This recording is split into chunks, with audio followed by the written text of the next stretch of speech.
Oke guys, asal lu tahu, Adit Lubus Channel bukan sekedar tayangan. Teretetet.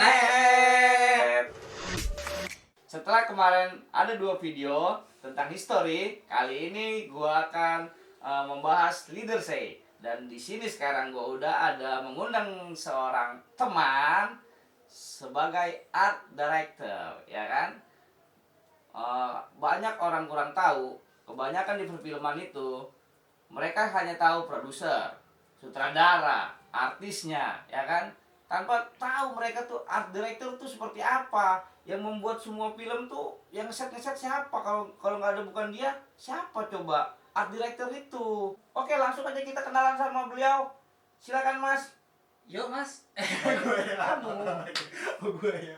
Iya. Oke, kenalin gua Ahmad Asidik. Wis. Biasa dipanggil Sidik kalau di lokasi. Dan anak-anak juga manggilnya Sidik atau Item atau Cemani atau Oh banyak ya nama terserah bebas aja sih ya. Bebas saja. Kita mau ngomong-ngomong masalah art director itu seperti apa sih Mas? Maksudnya apa? Gitu. Coba bisa diperjelaskan dengan Mas Sidik tadi. Art director itu orang yang mendirect, yang direct untuk settingan dan properti juga gitu. Properti, set dan segala sesuatu termasuk kebersihan gitu. Saat enaknya dipandang dari kamera. sudut pandang kamera enaknya seperti apa, nah itu urusan dari sebenarnya sih anak art nanya. Anak aja. art Kalau seni. terlalu tinggi lah kalau misalnya Art director itu. iya. Di art itu lebih capek ya, lebih lelah itu saat pra atau sebelum produksi. Iya. Pra ya kan. Gua harus nyiapin itu namanya properti yang misalkan gue punya klien ya kan. Betul. Apa nih maunya nih?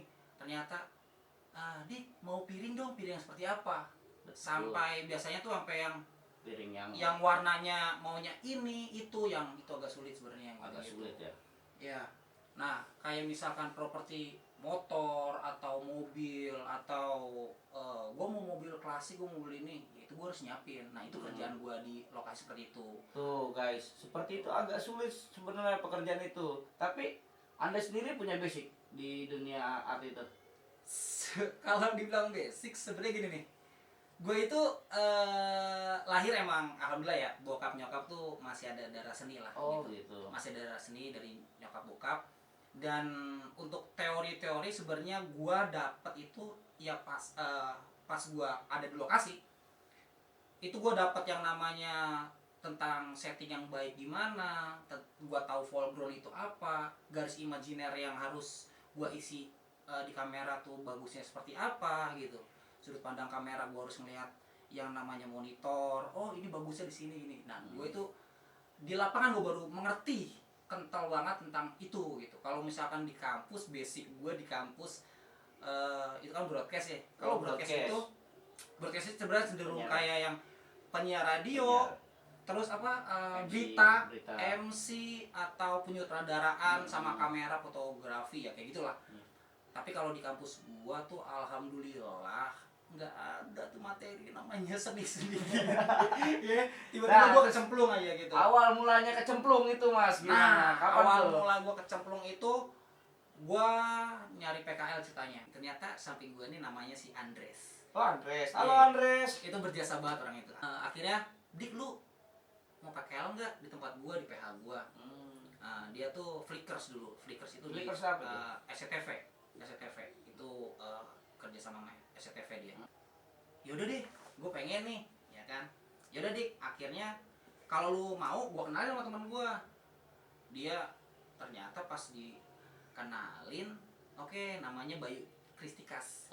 Bayu Itu Kristikas orang juga yang berjasa. berjasa. Banyak yang orang berjasa di. Waduh, gue nggak bakal lupain mereka itu pokoknya. Tapi mereka lupain lu kayaknya. Pasti. Oke, lanjut ya, next ya. Jadi begini, gua kira dikenalin sama Bayu Kristikas. Oke lah, akhirnya gua kayak dulu masih zamannya BBM-an lah ya, BBM-an. Oh BBM-an. Oh masih zaman-zaman 2014-an berarti ya. Iya, 2014 dulu masih segitu. BBM. Akhirnya yaudah. Ping deh segitu. Iya, anjing kayak dilanjut lagi. Gitu lah. Nah, udah kesel kan orangnya ya Mas. Terus. Gua mau cerita. Oh iya.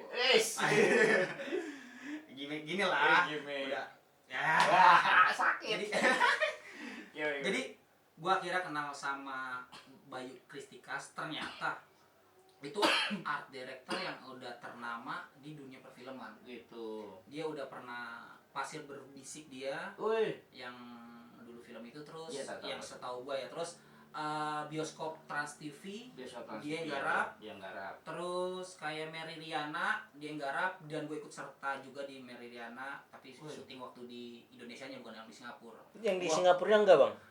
gua ujian waktu itu gua masih kuliah 2014 jadi Oh, gitu. wah gua kayak nggak bisa ikut nih akhirnya iya momen itu ya hilang itu aja gitu ya karena ada yang kuliah gitu tadi mau kuliah ya masa enggak gitu juga sih Enggak lah, lo ijazah mau pakai sebenarnya di dunia kayak gini anjir semua harus ada lu syukurin lo, jangan Iya lu sesalin semua. iya Pasti ada manfaatnya biarpun ijazah kuliah lu nggak Iya, kepake, Pak. pasti ada. Dia mau salaman Good dok. iya jadi ya seperti itulah akhirnya gua ketemu oke yang pertama kali gua lakuin pertama gua rasain dulu tuh Iya. pertama deg-degan nervous dan gua nggak tahu di lokasi nanti seperti apa gitu. Semua orang kayaknya seperti itu kalau yang pertama kali. Iya, seperti.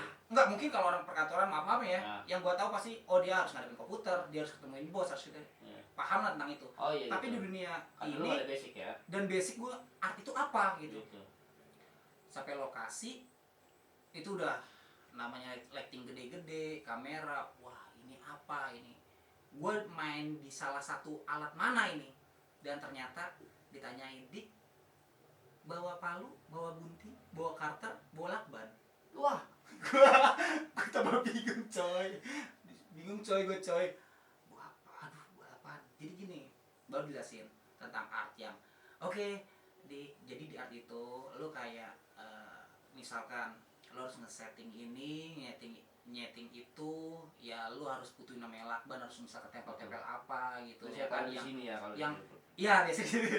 yang Filman. yang nggak mesti main paku itu dipelajarin kayak naro ini misalkan hanya nempel gini doang atau gua mesti paku gitu bisa jadi gitu dan di situ tuh oke akhirnya gua hari itu udah mulai gua akhirnya syuting untuk pertama kali oke Nice. pas udah syuting tang ternyata FTV itu keras Iyalah.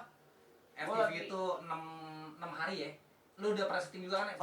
Pernah lagi Enam pas hari. yang di daerah Bogor lah itu gue pernah syuting FTV yang judulnya kalau nggak salah Cinta di Gondol Anjing itu tuh. Beneran, Bang? Bohong. Enggak lah masa iya gue beneran. Ya itu awalnya di situ dan film pertama gua itu chicken Chicken itu Mars Venus. Mars Venus. Itu Ge Pamungkas ya, Bang? Oh, kok nggak tahu sih? Salah bukan. Itu Mas Ayu sama Mas Ayu mah kenal, Mas Ayu mantannya Lembu. bukan Mas itu Mas Ayu yang sinetron ada lagi. Beda, ini masih muda. Oh masih muda. Yang itu kan Bukan Mas Ayu Anastasia. bukan. Oh. Mas Ayu sama si Fendi kalau nggak salah Fendi ya Fendi. Oh Fendi Chow. Yes. Ya Fendi Chow kenal Gua gua. Fendi Chow pertama kali itu. Kenal banget gua sama dia itu. Wih akrab banget ya. Enggak sih. Lihat di TV aja. Enggak, lu Fendi Chow. lu boleh bilang akrab, tapi kalau dia nonton siapa lu? Namanya juga Fendi Chow. Parah, Tahu kan gua dulu sering nonton FTV. Hmm. Gitu. Nah gitu pertama kali di situ ternyata wah gue jalanin selama 2 tahun lah dari 2014 ke 2016 terus tuh ternyata lelah banget gitu jadi gue sekarang lebih ke cenderung ke TVC Itu dan TVC? series. Oh series. Oh gitu. Pengalaman yang paling terkesan atau pengalaman yang paling enak tuh yang menurut Mas Sidik itu yang di mana itu? Pengalaman yang tragis ya yang Iya, tragis betul. waktu itu tuh pernah yang namanya ayam ini dibikin mati Ayamnya dibikin mati. karena itu alurnya tuh kayak yang ke belakang gitu loh beda gitu jadi si ayam ini harus besoknya tetap hidup Tetap hidup. kalau nyari ayam yang sama tuh agak susah kan continuity Oh gitu continuity ya. Continuity. akhirnya Ayamnya suruh mati. Lu mati lu Nah, mati. itu. gue dulu pakai namanya TCM obat TCM Obat TCM. iya katanya tuh bikin tidur gitu, Ayam ya. tidur. Itu ayam gue masukin 10 masih hidup ya kan nggak tidur dia ya gitu gitulah yang terus ada yang kayak gue harus nyiapin apa ya kayak gerobak ketoprak di skrip gerobak ketoprak. Itu Ternyata bukan bisa minjem. yang ada gado-gado ya kan, ya ketemunya kan di lokasi ya. Oh, iya, Waktu gitu. itu gua di Persari gitu, akhirnya ya udahlah gado-gado gitu. Akhirnya tapi gua tetap discuss sama director, Pak adanya ini gitu. Itu waktu zaman gua masih jadi kru dari art ya gitu. Tapi yang gua dengar atau yang gua tahu dilihat yang set studio Rizky Bilar, artis fenomenal sekarang itu, kamu ya kayaknya pernah ngeliat deh. Wis, Alhamdulillah kemarin gua kesempatan buat sebenarnya pertama kali gua nge-set studio di gitu. ya yang kan yang tadi Biasanya- gua cerita itu sebelumnya kan FTV, TV ya. TVC sama series itu kan. Nah ini pertama kali gua nge-set studio. Oh, berarti jadi pengalaman pertama. Pengalaman pertama. Alhamdulillah gue dikasih kesempatan sama Bung Raymond juga ya kan. Oh, sama Bang Remon. Diajak, "Di, lu mau gak nge-set nih studio podcast?" Wih, siap dong. Siapa? Rizky Bilar. Wah, Wah, kebetulan gue fan banget sama dia ya kan. Akhirnya alhamdulillah peres. Ya, itu pengalaman pertama gua. Dan itu lu juga baru akhirnya lu ngelihat saat gue nge-set Iya, satu betul. ini kan, propertinya sebanyak apa. iya, paham. Iya, biasanya gue juga kayak yang Gue ikut lagi pas dia ngeset di rumah Rizky Bilar karena gue harus ikut ke rumah Rizky Bilar, takutnya dia kan mau ngambil apa barang-barang apa dari rumah Rizky Bilar, sepatu. nggak enak ya sepatu tuh yang mahal-mahal. lagi dekor. Enggak, Setiap dekor dijogrogin, ngomong gak siapa? sama Mbak Nopi Karing. Nopi. Takutnya ngambil sepatu nih anak-anak periuk nih ya kan. Mahal-mahal, takutnya dimasukin ke tas ya kan. Jadi itu pengalaman pertama gue Oh, di gitu. sana juga gitu kan. Tapi Rizky Bilarnya seneng bang. Alhamdulillah di situ Senang di situ ini bukan peres ya. Di situ tuh Rizky Bilar jadi begini. Mbak siapa? Mbak Nopi itu Mbak Nopi. biasanya tuh abis gue selesai ngeset dia langsung foto laporan. Nanti dulu mas pulangnya mas. Waduh gue dicegat nih ya kan. Nggak boleh nih kalau belum bilang oke ini. Ternyata wih cakep tuh. Alhamdulillah. Sebatas itu doang sih. Sebatas itu doang. Iya, ya mungkin dia karena sibuk gitu loh ya kan. Sibuk. Harusnya panjang, wih cakep banget ya kan, wih keren gitu bisa jadi. Ya Anda peres, Anda kan datang ke sana cuma suruh ngeset dan dibayar sesuai Iya. dengan kerja Anda Iya. gitu. Nggak perlu pujian sebenarnya. Tapi biasanya gue muji diri gue sendiri. Iya. Udah jarang orang gitu, biasa orang merendah. Dia iya. Lu puji sendiri. Gue harus tinggi dong. Gila. Biar gak basi aja. Tapi yang gue tahu ya, Iya. lu kuliah di broadcast. Tapi ada kan darah seni dari bokap nyokap tadi yang lu bilang. Iya. Nyokap itu alhamdulillah. Ya, yang gue katanya. Iya, nyokap tuh almarhum. Kalau Dulu dia pemenang suara tertinggi se-Jabodetabek. Di Iya. eranya dia gue nggak tahu tahun berapa. dia itu apa penyanyi? Jadi vokalis apa namanya? Kosida. Kosidahan. Oh, Kosida. Dia suara tertinggi di Jabodetabek itu. Wih. Dan terus untuk bokap ini dibilang seniman apa ya? Bukan juga. Seniman murni ya. Sebenarnya gue lebih Nah, maksudnya nyebutnya lebih seniman ke murni. seniman dari lahir Iya, maksudnya bukan. karena dia tanpa ada belajar. Kalau gue mungkin ada segelintiran dari orang-orang gitu. Tapi kalau bokap gue tuh lebih yang otodidak aja. Otodidak, Otodidak iya, itu betul. lebih kental banget. Oke, asal lu tahu, rumah satu-satunya yang ada di Jakarta Utara yang di atasnya genteng itu ada kapalnya, itu rumah dia, guys. Yang bikin siapa? Bokapnya. Ya, emang bokap emang kental darah seninya dan dia Gak Dia- nganggur ya. iya dia Orangnya gerak terus. dia maunya gerak terus, nggak kayak gue yang gue mau gerak ada cuannya nggak nih? Iya, Asik. sekarang model begitu ya kan. Lu kan anaknya. Lu Maunya mau buat lu juga jajan jajan. dulu ya kan. Di bokap gue tuh bikin rumah kapal sebenarnya. Darah seninya dia tuh pengen dia kayak bikin gue mau berkarya nih gitu. Berkarya, Dan ya. gue pengen rumah gue tuh beda dari orang lain dan menjadi patokan gampang Iya, gitu. gitu. Kalau misalnya Rumahnya di mana gitu. Dan kadang juga bukan gua doang nih, ternyata orang-orang sini sekitar pun kalau di mana ini ya mas, gini kalau ada kurir atau apa, ini dekat rumah kapal, ya udah patokan ke rumah gua gitu. Ya intinya sih sebatas mau eksistensi bokap gua tuh pengen, Dan oh aja. gua bisa loh bikin ini gitu. Dan gua senang, gua bahagia dengan ini, hanya sebatas itu doang sih bokap gua. Bikin. Nanti juga katanya mau bikin atoteng atau Atoteng. helikopter, gua bingung juga, nggak ada faedahnya. Pak, maaf ya, Pak. Apa ya anak? Iya. Oke, ini pertanyaan terakhir nih Mas Sidik. Ya apa tuh? proyek yang paling besar yang Oh, proyek paling besar yang gua dapat tuh waktu ngerjain series di Kemdikbud. Kemdikbud, Nah. Kementerian Pendidikan dan Pendidikan Budaya. dan Budaya. Iya Ntar lah. gua juga agak mikir, Oh. dia gak mikir loh. Gua nggak mikir. Enggak punya pikiran aja. Ya, oh coba. Oh iya. Gua kira nggak punya pikiran. Ya, proyek terbesar gue itu Gila loh sampai kementerian gitu loh yang Iya. digarap loh. dan itu alhamdulillah lah. Cuannya banyak. Kayak iya kalau dibilang banyak alhamdulillah, kayak gue sekali kerja gue bisa hidup sampai setengah tahun mungkin. Oke, udah tadi Iya. udah ditanya sama dia tuh. Seniman tuh biasanya gondrong katanya. Ini Putih. masih amatir nih. Hah? Iya kan?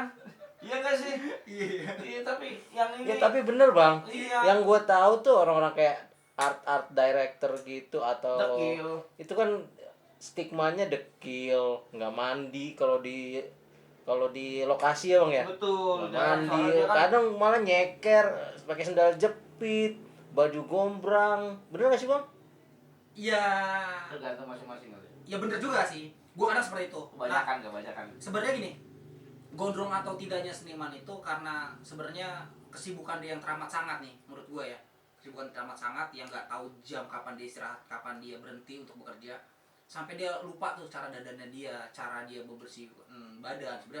Sebenarnya untuk seniman-seniman itu sebenarnya dia menurut gue ya, dia juga nggak mau kok yang namanya kotor itu kan risih gitu sebenarnya. Tapi gue mencoba sekalian stigma itu pengen gue ubah gitu. Mencoba setiap gua libur atau setiap gua nggak ada kerjaan callingan atau apa, gua mencoba ya kayak cukur rambut atau gimana, karena gua juga nggak mau dulu sebenarnya gua gondrong gitu. Dan kalau untuk Lalu. yang Oh iya udah. apa ada di sana apa? Enggak, gua bayangin lu gondrong. Sebenarnya kribo nanya nih. Kribo anjir. Tahu gua kan. Gua kira ada bisikan dari siapa gitu kan. Pertanyaan terakhir, di sela-sela kesibukannya itu dia ngeband Ya, sebagai drummer ya mas ya? sebagai Apa? drama. Tapi di situ kok ada bass. Ini pajangan aja. Oh pajangan, namanya anak musik ya kan? Yoi. Gitu. Dan apa mas kesibukan lain itu? Gua kesibukannya langsung loncat gitu, kesibukan ya, bodo amat lah ya. Gak apa-apa. Gue kesibukannya sehari-hari kalau nggak ada emang nggak ada callingan, gue biasanya jual beli hewan. Gua usaha di bidang Berarti kuliner. pecinta hewan juga. Iya, makanya gue cinta malu kan. Oh, Gila kan bener gue. dong. Hewan dong. Jenglot. Ya, gua jual beli hewan dan Hewannya apa aja, Bang? Hewannya apa aja bang? Hewan apa aja? Gue biasa main reptil, amfibi, Oh, reptil. sama mamalia. Semuanya sih cenderung ya. Semuanya gua senang ya. Oke Mas Sidik. Terima kasih sudah mau mampir ke acara Iya. Leadership di acara di Lupus. Kencang banget tadi. Oh sakit. Iya. Oh iya sampai benjol. Closing Dit. Oh iya closing ya. Terima kasih sekali lagi terima kasih kepada Mas Sidik yang sudah datang ke acara ini. Jadi kita bisa simpulkan anak art itu tidak harus dekil, ya. Dia bisa rapi atau tampan ya. Yang soalnya yang kita nilai itu hasil karyanya, bukan orangnya. Dan seorang anak seni jika tidak ada panggilan calling, Callingan. ya tidak ada callingan, dia bisa berjualan tadi seperti Mas Sidik, menjadi mempunyai hobi-hobi yang tentang hewan-hewan tadi ya, pecinta hewan bisa diperjualbelikan gitu kan. Tapi yang diperjualbelikan yang dilindungi oleh negara ya. Enggak gitu Dit. Enggak bukan. Hukum ini pas Oh. Enggak. Bercanda dia mainan soalnya amfibi. Kalau amfibi enggak Aman lah. Aman, amfibi paling jualan kodok ya. Iya. Gitu. Oke. Setelah panjang lebar akhirnya selesai. Saya Adit Lupus. Saya Sidik Pilus. Ya, bukan. Sidik Jari. Ya, Fajar Sidik. ya. Udah abis gua. Apa sih Dik? Udah. Apa sih? Bye bye. Sampai ketemu lagi nanti di acara selanjutnya. Di mana? Adit Lupus channel. Apa lagi tuh?